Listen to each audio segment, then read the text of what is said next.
കഥ ഭർത്താവ് ഭാഗം 73. രാവിലെ 8 മണിയോടെ ഗോപിനാഥൻ ബൈക്കിൽ മാടവനയിലേക്ക് വരുമ്പോൾ അവർ മൂവരും ഹോസ്പിറ്റലിലേക്ക് പോകാനായി തയ്യാറായി നിൽക്കുകയാണ്.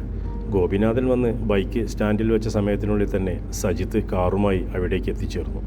ഗോപിനാഥൻ സിറ്റൗട്ടിലേക്ക് കയറുമ്പോൾ അയാളെ തന്നെ നോക്കി നിൽക്കുകയാണ് ശ്രീലേഖ. ഗോപിനാഥൻ അവളുടെ അടുത്തേക്ക് വന്നപ്പോൾ ശ്രീലേഖ അവിടെ നിന്നും കൊണ്ട് തിരിഞ്ഞു പിന്നിലേക്ക് നോക്കി. ഗോപിനാഥൻ അവളെ കടന്ന് മുന്നിലേക്ക് പോകാൻ നേരം ശ്രീലേഖ അയാളുടെ കൈക്ക് പിടിച്ചു നിർത്തി. ചെറിയച്ഛനെങ്കിലും എന്നോട് സത്യം പറയേ, പെട്ടെന്നെന്താ പറ്റിയത്? എൻ്റെ അമ്മയ്ക്ക് എന്തോ സംഭവിച്ചിട്ടുണ്ട്. അല്ലെങ്കിൽ ഞങ്ങളെ മൂവരെയും ഒന്നിച്ച് കാണണമെന്ന് പറഞ്ഞു പോലീസ് വിളിക്കില്ലല്ലോ. ദൈവത്തെ ഓർത്ത് സത്യം പറയൂ ചെറിയച്ഛ. എത്ര ഞങ്ങളെ ഒളിച്ചു വെച്ചാലും ചെറിയച്ഛന് ഞങ്ങൾ അമ്മയുടെ മുൻപിൽ എത്തുന്നതുവരെ അത് സാധിക്കൂ. എന്താണ് ഞാൻ കേൾക്കാൻ പോകുന്നതെങ്കിലും അത് നേരിടാനുള്ള ധൈര്യമൊക്കെ ഇപ്പോൾ എനിക്ക് ആയിക്കഴിഞ്ഞു ചെറിയച്ഛ. അവൾ അയാളുടെ മുഖത്തേക്ക് ദയനീയമായി നോക്കിക്കൊണ്ട് പറഞ്ഞു. എനിക്കൊന്നും അറിയില്ല മോളെ. അയാൾ അവളുടെ ഇരു കൈകളും കവർന്നെടുത്ത് കൂട്ടിപ്പിടിച്ചു.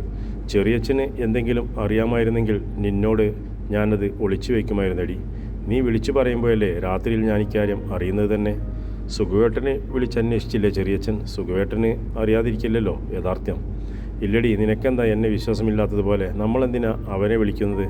ഒന്നാമത് എനിക്ക് അവന് ഇഷ്ടമല്ല. പിന്നെ പോലീസ് അറിയിപ്പ് കിട്ടിയാൽ നമ്മൾ നേരിട്ട് ചെന്ന് കാണേണ്ടതല്ലേ. അതിനിടയിൽ ഞാൻ സുകുമാരനെ വിളിക്കാൻ നോക്കിയില്ല.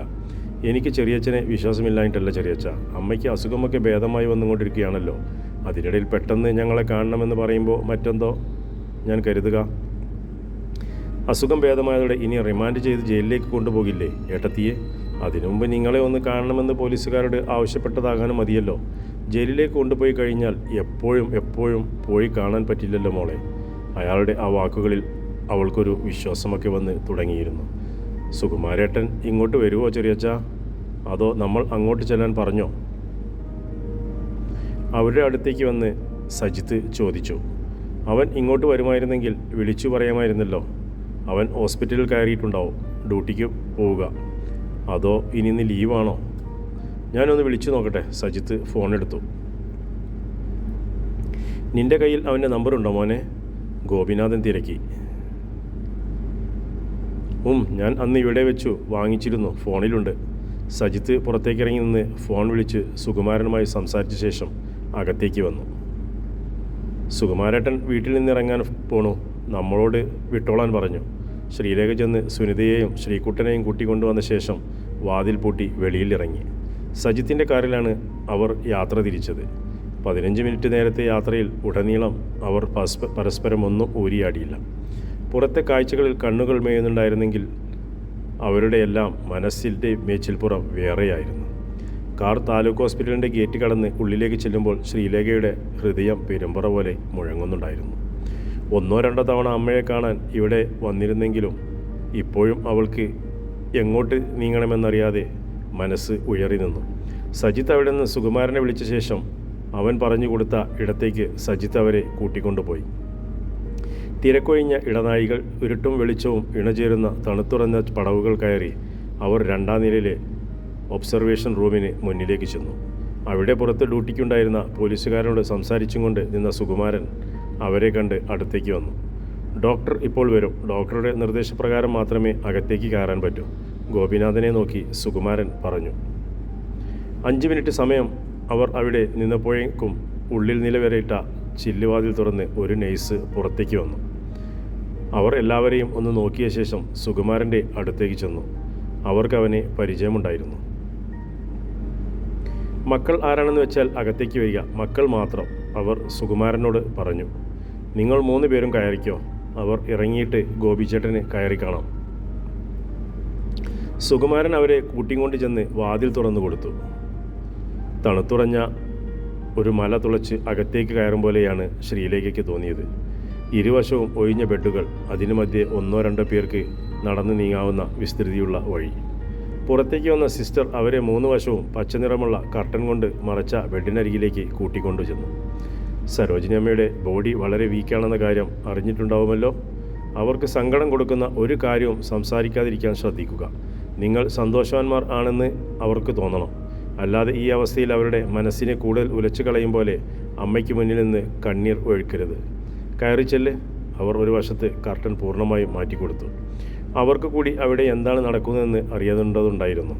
സരോജിനി അമ്മയുടെ രൂപം കാണുകെ ഒരാഴ്ചക്കകം മുൻപ് താൻ വന്നു കണ്ട മറ്റാരോ ആണെന്ന് ശ്രീലേഖയ്ക്ക് തോന്നിപ്പോയി. എത്ര നിയന്ത്രിച്ചിട്ടും അമ്മയുടെ സ്ഥൂലിച്ച രൂപം കണ്ട് അവളുടെ കണ്ണുകൾ പുകഞ്ഞു. സരോജിനി അമ്മ തീർത്തും അവശയായി കഴിഞ്ഞിരുന്നു. സുനിത അമ്മയുടെ ആ രൂപം തനിക്ക് കാണേണ്ടെന്ന മട്ടിൽ കണ്ണുകൾ ചേർത്തടച്ചു നിന്നു. എത്ര ശ്രമിച്ചിട്ടും അവളുടെ ഉള്ളൊരുകി കൺപോളകൾ പുറത്തേക്ക് ഒലിച്ചിറങ്ങുന്നുണ്ടായിരുന്നു. സുനിത തിരിഞ്ഞു നിന്ന് കണ്ണുകൾ തുടച്ച ശേഷം നിലത്തേക്കിരുന്നു. കൈപ്പത്തികളിൽ മുഖം താങ്ങി കാൽമുട്ടുകളിലേക്ക് ചേർത്ത് വെച്ചു. ശബ്ദമില്ലാതെ ഏങ്ങലടികൾ അവളുടെ ശരീരം ഉലഞ്ഞു കൊണ്ടിരുന്നു. അതൊക്കെ തന്നെയാണ് നടക്കാൻ പോകുന്നത് എന്നറിയാമായിരുന്നാൽ ആ സിസ്റ്റർ വന്ന് അവളെ പിടിച്ചെണീപ്പിച്ചു വെളിയിലേക്ക് കൊണ്ടുപോന്നു. ശ്രീകുട്ടൻ ഇരു കൈകൾ കൊണ്ടും മുഖം പൊത്തി തിരിഞ്ഞു നിൽക്കുകയായിരുന്നു. മോനെ, അമ്മയ്ക്ക് നിന്നെ കാണണം, തിരിഞ്ഞു നിൽക്കടാ. അവൾ അവനെ ബലം പിടിച്ച് തിരിച്ചു നിർത്തിയ ശേഷം മുഖത്തു നിന്നും കൈകൾ പിടിച്ചു മാറ്റി. അവൻ സങ്കടപ്പെടുന്നത് കാണാൻ എനിക്ക് വയ്യ മോളെ, സരോജിനമ്മ പിറുപിറുക്കും പോലെ പറഞ്ഞു. ശ്വാസം മുട്ടിയിട്ടെന്നോണം നിർത്തിയാണ് സംസാരം. അവരുടെ വരണ്ട ചുണ്ടുകൾ തമ്മിൽ ചേരാനാകാതെ അകന്ന് നിൽക്കുകയായിരുന്നു. അവനെ നീ കൊണ്ടുപോയി സുനിതയുടെ അടുത്തിരുത്ത്, എന്നിട്ട് അമ്മയുടെ അടുത്ത് തിരികെ വാ. ശ്രീലേഖ അനുജനെ ചേർത്ത് പിടിച്ച് പുറത്തേക്ക് കൊണ്ടുപോയി. വാതിൽ കടക്കുമ്പോൾ ഒരു തവണ കൂടി ശ്രീകുട്ടൻ തിരിഞ്ഞു നോക്കി. അമ്മയുടെ നോട്ടം സീലിങ്ങിലെ തൂവെള്ള പ്രതലത്തിലായിരുന്നു. ശ്രീലേഖ വീണ്ടും കയറി വന്നപ്പോൾ സിസ്റ്റർ വന്ന് സരോജിനമ്മയുടെ BP ചെക്ക് ചെയ്തുകൊണ്ടിരിക്കുകയാണ്. അമ്മയുടെ പ്രഷർ നില വളരെ താഴ്ന്നു കിടക്കുകയാണെന്നും ശ്രീലേഖയ്ക്ക് മനസ്സിലായി. അധികം സംസാരിക്കല്ലേ, അമ്മ എന്തെങ്കിലും പറയുന്നത് കേട്ടാൽ മതി.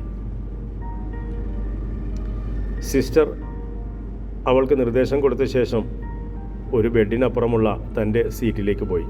അമ്മയുടെ കയ്യിലൊന്ന് തൊടാനായി ശ്രീലേഖ കൈനീട്ടി. നെഞ്ചിലേക്ക് ചേർത്ത് വെച്ചിരുന്ന തൻ്റെ കൈ ഒന്ന് ഉയർത്താൻ സരോജിനിയമ്മ നോക്കിയെങ്കിലും അവരുടെ 1-2 വിരലുകൾ മാത്രമേ ഉയർന്നുള്ളൂ.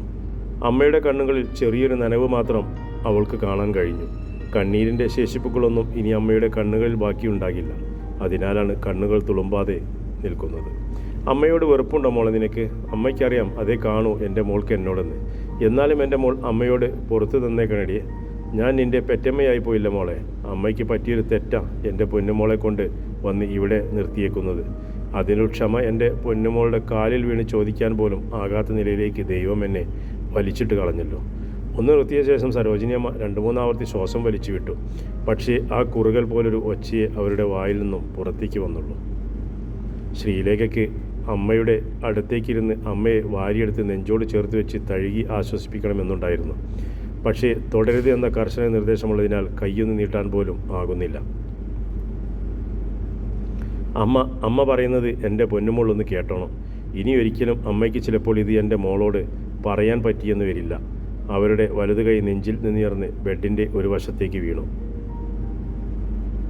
അവൻ വന്ന് വിളിക്കും എൻ്റെ മോളെ, പൊക്കോണം. അവൻ്റെ കൂടെ പോയി ജീവിച്ചോണം. നിങ്ങളെയെല്ലാം അവൻ പൊന്നുപോലെ നോക്കിക്കോളും.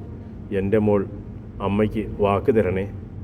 അവരുടെ ഇടത് ജന്നിയിലൂടെ ഒരു തുള്ളി കണ്ണീർ ഇരുണ്ട് ബെഡിലേക്ക് വീണു. സരോജിനിയമ്മ വളരെ ആയാസപ്പെട്ട് വലതു കൈ ബെഡിൽ നിന്ന് അല്പം ഉയർത്തി.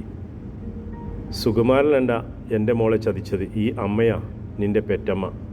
സരോജിനിയമ്മ കണ്ണുകൾ ഇറുകെ പൂട്ടി. കുടം കൊണ്ട് ശിരസിൽ അടിയേറ്റ മട്ടിൽ ശ്രീലേഖ അവരെ പകച്ചു നോക്കി. അമ്മേ, അവൾ അവിശ്വസനീയതയോടെ വിളിച്ചു. സരോജിനിയമ്മ മെല്ലെ കണ്ണുകൾ തുറന്നു. ആരെതിർത്താലും അവൻ നിന്നെ വന്ന് വിളിച്ചിറക്കിക്കൊണ്ട് പോകുമെന്ന് എൻ്റെ മുഖത്ത് നോക്കി പറഞ്ഞപ്പോൾ എനിക്ക് പറയേണ്ടി വന്നു. നിൻ്റെ അനിയത്തുങ്ങളും ഞാനും അവൻ്റെ മുൻപിൽ വന്ന് തീ കൊളിച്ച് ചാവുമെന്ന്. അവൻ്റെ അമ്മയല്ലായിരുന്നോ ഞാൻ? അവന് വേറെ വഴിയില്ലായിരുന്നു മോളെ. അവൻ നിന്നെ എനിക്ക് തിരികെ തന്നിട്ട് എവിടേക്കോ. അവനറിയില്ലായിരുന്നു നിൻ്റെ ജീവിതം ഒരു കുരുതിക്കളത്തിലേക്ക് ഇട്ടിട്ടാ ഇറങ്ങിപ്പോകുന്നതെന്ന്. അവനൊരു തെറ്റും ചെയ്തിട്ടില്ല. എല്ലാം അമ്മ ചെയ്ത തെറ്റിൻ്റെ ഫലം. അവരുടെ കണ്ണുകൾ മുകളിലേക്ക് മറിഞ്ഞു പോയിക്കൊണ്ടിരുന്നു. ശ്രീലേഖ പെട്ടെന്ന് ഉച്ചത്തിൽ വിളിച്ചുകൊണ്ട് അമ്മയെ തൊടാനായി കൈനീട്ടിയെങ്കിലും അതേപോലെ ആ കൈ പിൻവലിച്ചു കളഞ്ഞു. സരോജിനിയമ്മയുടെ കണ്ണുകൾ വെട്ടി പൂർവ്വസ്ഥിതിയിലായി. ശ്രീലേഖയുടെ ഒച്ച കേട്ടിട്ട് സിസ്റ്റർ വന്ന് സരോജിനിയമ്മയെ നോക്കി. പിന്നെ അവരുടെ കവിളുകളിൽ തട്ടി നോക്കി. എന്തെങ്കിലും പറയാനുണ്ടെങ്കിൽ പെട്ടെന്ന് പറഞ്ഞു തീർത്തോ. ഡോക്ടർ വന്നാലുടൻ അമ്മയെ ആംബുലൻസിലേക്ക് മാറ്റും. ഇനി കാണണമെങ്കിൽ ആലപ്പുഴയ്ക്ക് പോകേണ്ടി വരും. ആരോടൊന്നില്ലാതെ അത്രയും പറഞ്ഞിട്ട് സിസ്റ്റർ മാറിപ്പോയി. ഒരു വാക്ക് പറഞ്ഞിട്ട് പൊക്കോ മോളെ, ഒരേ ഒരു വാക്ക്. ഈ പാപിയായ അമ്മയോട് പുറത്തുനിന്ന് ഒരൊറ്റ വാക്ക്. തീത്തൈലം കാതുകളിലേക്ക് ഉരുക്കിയൊഴിച്ചതുപോലെ ശ്രീലേഖ പുളഞ്ഞുപോയി. അതുവരെ പിടിച്ചു നിർത്തിയിരുന്ന സങ്കടം തൻ്റെ തൊണ്ടക്കുയിൽ കിടന്ന് പൊട്ടിത്തെറിക്കുന്ന ഒരു വേദന അവൾക്ക് തോന്നി. ശ്രീലേഖ 2 കൈകൾ കൊണ്ടും അമ്മയുടെ പാദത്തിൽ തൊട്ടു. അവളുടെ വിറയുന്ന കയ്യിൽ നിന്നും ഒരു വൈദ്യുത പ്രവാഹം തൻ്റെ ഉടലെമ്പാടും പായുന്നത് പോലെ അവർക്ക് തോന്നി. അവളുടെ കണ്ണിൽ നിന്നും തുരുതുരാ കണ്ണീർ തുള്ളികൾ അടർന്ന് അമ്മയുടെ കാൽച്ചുവട്ടിലേക്ക് വീണുകൊണ്ടിരുന്നു. സരോജിനി അമ്മ ഒന്ന് പിടഞ്ഞതുപോലെ കണ്ടപ്പോൾ സിസ്റ്റർ ഓടി അവരുടെ അടുത്തേക്ക് വന്നു. മതി, പുറത്തേക്ക് പോ, പേഷ്യൻ്റ് ഡൗൺ ആയിക്കൊണ്ടിരിക്കുക, ഡോക്ടർ വരുന്നു. ശ്രീലേഖയെ അവർ ഡോറിനടുത്തേക്ക് കൊണ്ടുവിട്ടിട്ട് തിരികെ സരോജിനിയമ്മയുടെ അടുത്തേക്ക് പോന്നു. അവിടെ നിന്ന് മുഖം തുടച്ച ശേഷമാണ് അവൾ വെളിയിലേക്ക് വന്നത്. കരയാതിരി, ഒരു വിധത്തിലാണ് ഞാൻ ആ പിള്ളേരെ ഒന്ന് ആശ്വസിപ്പിച്ച് ഇരുത്തിയേക്കുന്നത്. നീ കരയുന്ന കണ്ടാൽ അവരും വീണ്ടും തുടങ്ങുമേ. അവളുടെ അടുത്തേക്ക് വന്ന് ഗോപിനാഥൻ ആശ്വസിപ്പിച്ചു. അയാൾ പറഞ്ഞു നിർത്തും മുൻപേ കുറച്ചപ്പുറത്തുള്ള ഡ്യൂട്ടി റൂമിൽ ഒരു ബെൽ ശബ്ദം മുഴങ്ങിക്കേട്ടു. വീണ്ടും തുടരെ 3 തവണ കൂടി ആ ഒച്ച കേട്ടു. അവരെല്ലാം അമ്പരന്ന് നിൽക്കെ 2 ഡ്യൂട്ടി ഡോക്ടർമാരും ഒരു നേഴ്സും ഓടിവന്ന് ഒബ്സർവേഷൻ റൂമിലേക്ക് കയറിപ്പോയി. ചെറിയച്ച, ശ്രീലേഖ ഭീതിയോടെ വിളിച്ചുകൊണ്ട് അവിടേക്ക് വിരൽ ചൂണ്ടി. അവിടെ അമ്മ മാത്രമേ ഉള്ളൂ പേഷ്യൻ്റായിട്ട്. അമ്മയ്ക്കെന്തോ സംഭവിച്ചിട്ടുണ്ട്. ശ്രീലേഖ ആ ഡോറിന് നേരെ കുതിക്കാൻ തുടങ്ങിയതും പുറത്തു നിന്നും സുകുമാരനും ഡ്യൂട്ടിയിലുണ്ടായിരുന്ന പോലീസുകാരനും അവിടേക്ക് വന്നു. ഇവിടെ നിൽക്കേണ്ട, പുറത്തേക്ക് പോകണം, ആ പോലീസുകാരൻ അവരോട് പറഞ്ഞു. സുകുമാരൻ അവരെയെല്ലാം കൂട്ടി പുറത്തേക്ക് പോന്നു. എന്തോ സംശയം തോന്നിയിട്ട് ശ്രീലേഖ ആ വാതിലിന് നേരെ ഒരു തവണ കൂടി നോക്കി. പിന്നെ തിരികെ നടന്നു. തുടരും കഥയുടെ അടുത്ത ഭാഗം.